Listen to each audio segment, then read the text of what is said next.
Hey, what's going on, everybody? Just want to make another video here talking today about the Forge Guard. Now, if you've been playing Sentinel or you've been playing Last Epoch, you probably understand that the Forge Guard is not the best clear, doesn't really have that good of a passive mastery bonus. But playing ever since 1.0 release, I have been striving to try to make this build, or this mastery really, to be a top contender. And I think I have finally made that build. So I present to you the Smelter's Wrath Forge Guard. Now, first things first, before we get started, I just want to iterate that this build is only possible with this set. And this set requires a minimum of level 72 to equip all three pieces. So I wouldn't recommend starting this build until after you've reached empowered monoliths. And the reason for that I'll go over in this video. So first things I want to explain is the main damage ability, how you'll be getting all of your damage in this build. So it took me a few different tries of trying different things out, but eventually I figured out the solution to the answer. The question that I had was, how can I keep my forged weapons alive long enough to utilize them during boss encounters? Now, I don't know if you guys have ever seen before, but when you are attacking with Forge Strike, you have a chance to summon these forged weapons, right? And these forged weapons only stay alive for a little bit amount of time. The tooltip says 20 seconds, but you can increase that with this as well. So 20% plus 60%, that's about about 11, so about 30 seconds, give or take, is what these forged weapons are staying alive for. Now, this build revolves around this set. And the reason why it revolves around this set is the last three affixes on this weapon. You get 24 melee fire damage with Smelter's Wrath per forged weapon. You also get 14 melee damage with Forge Strike per forged weapon. And on top of that, you get a 39% increased ignite chance. So let's pull up the old calculator here and do some math. Right, so 24 times 15, because there's 15 max weapons, you'll have a total of 360 total damage with Smelter's Wrath. So an extra 360 damage. And with the Forge Strike, you'll do an extra 210 fire damage with Forge Strike. And then you will have a 585% chance to inflict Ignite when you have all 15 stacks. Now,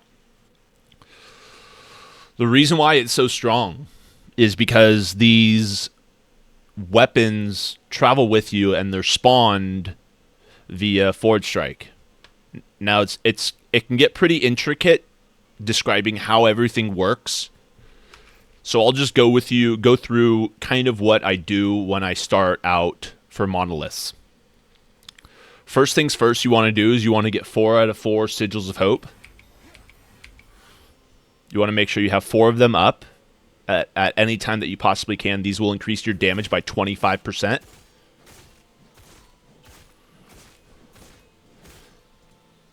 Now, with that being said, it will take a backseat when you're doing monoliths. And the reason for that is because Forge Strike and Smelter's Wrath will be your most important skills.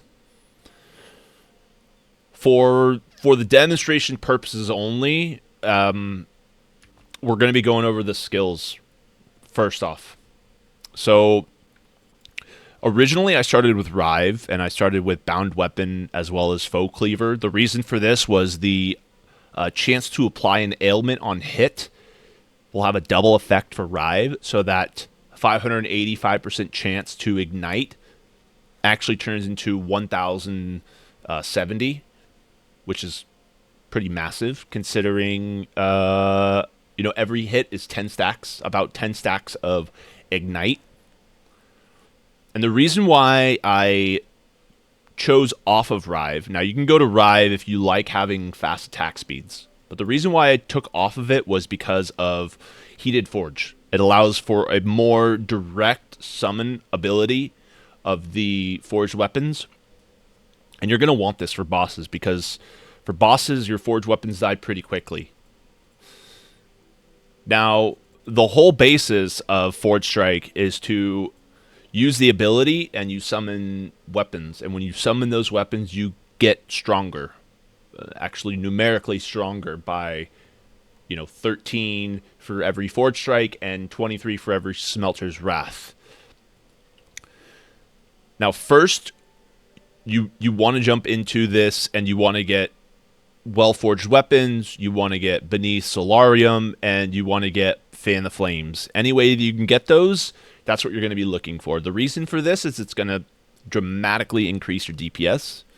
You're going to have Global Fire Penetration, which is wonderful. You're using Forge Strike for a lot of your abilities, and you're going to be attacking with fire, so it makes a lot of sense to do that.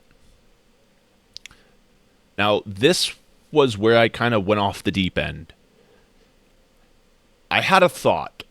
If my weapons are going to be following me and they're getting killed very quickly, how can I prevent them from dying so fast? And the way I did this was rewarding craft. This enables it so when your forged weapons spawn, they cannot move. They can attack still, which is very weird. It says that they can attack. But the very nice thing about this is that they don't go towards the bosses, and you keep them to empower your Forge Strike. So the whole point of this is to build up a lot of stacks. You get up to max 15 stacks, and then you use Smelter's Wrath. Smelter's Wrath is the Forge Guard level 40 skill. It's an ability that you use to channel, and I wouldn't recommend using it for newer players because it's a very wonky sort of skill to use in the middle. But essentially what you're going to be doing is you're going to be using Forge Strike to build up all of those stacks, and then you use Smelter's Wrath to crit, as well as do more damage per ignite stack. Right? And you do more damage to bosses and enemies as well. And that's pretty much the build. The nice thing about having Healing Hands is we do the Traversal, so it counts as a traversal skill, and you also do Cloud Voyager.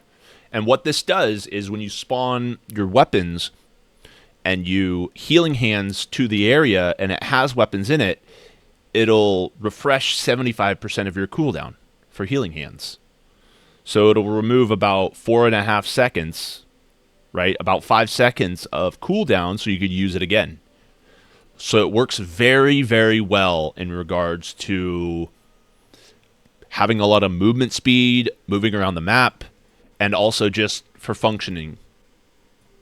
Right? So let's go through a little bit of this. I'll show you basically what I've done on this character so far. Right?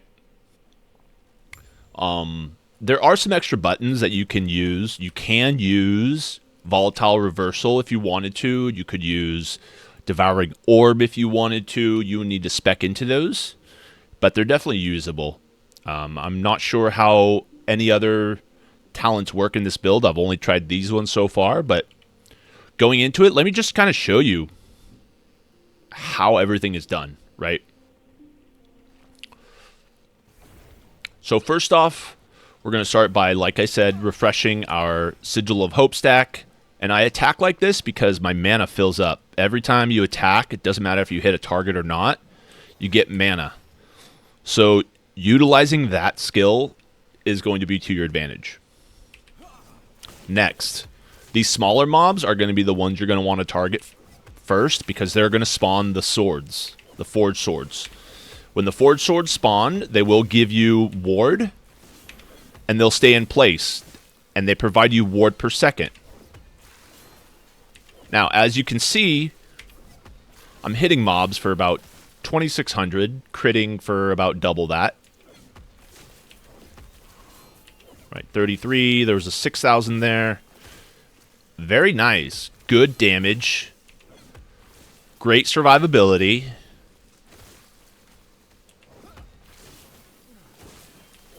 And with that, with all of these forge weapons, I got 15 of them. We use Smelter's Wrath. And this is where all your damage comes from. You keep the forge weapons up. They're stationary. They don't despawn until their timer's up. So you don't have to worry about them losing their duration because you're too far out of skill range. And when you need to kill something quickly, when you want to kill something quickly, you Smelter's Wrath it. And that gets rid of it. Nice and easy. Nice and simple. Smelter's Wrath. The great thing about these weapons as well is the helmet. Gives you 11% increased armor per forged weapon, as well as 4 health regen per weapon. Now, I've got 152, or I've got 203. Let's try to get up to 15, and then I'll show you here.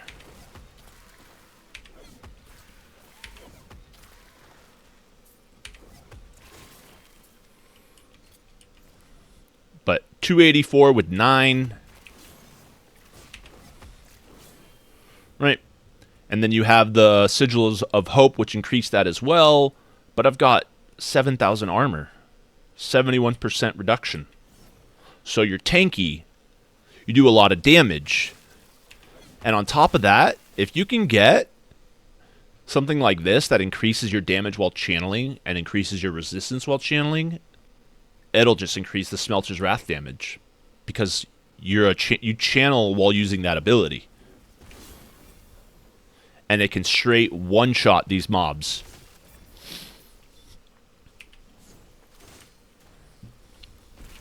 See? And the nice thing is my mana regens while I'm using it. So if you end up having a lot of mana regen, you could end up making this build pretty damn nice. And when I found this build online, I was very excited because I wanted to make a Forge Guard build that would last in empowered monoliths and would actually have some survivability, and this knocks off on all the lists. And yes, this is empowered monoliths. So, yeah, I just wanted to get this build out because I was excited about showing it. Wanted people to start enjoying Forge Guard. And it has just been a really fun build to make. And also doing crits like that. Right. Just being able to demolish things whenever I want to is just such a good feeling. So, yeah, that's it. I hope you guys enjoyed it. It was a lot of fun making these builds with the Forge Guard and the Forged Swords. So we'll see what else I come up with. But I'm planning on making a Holy Throw Javelin, like a Javazon sort of build soon. And then a few other ones too. So let me know what you guys think about this. I've got all the build planner stuff down below in the comments. Be sure to like, comment, subscribe. Tell me what you guys think about this build, if there's anything I could do to improve it, or if you guys tried it out and you weren't so successful, what other things you learned. So, yeah. Appreciate you guys. Have a great day. Thank you.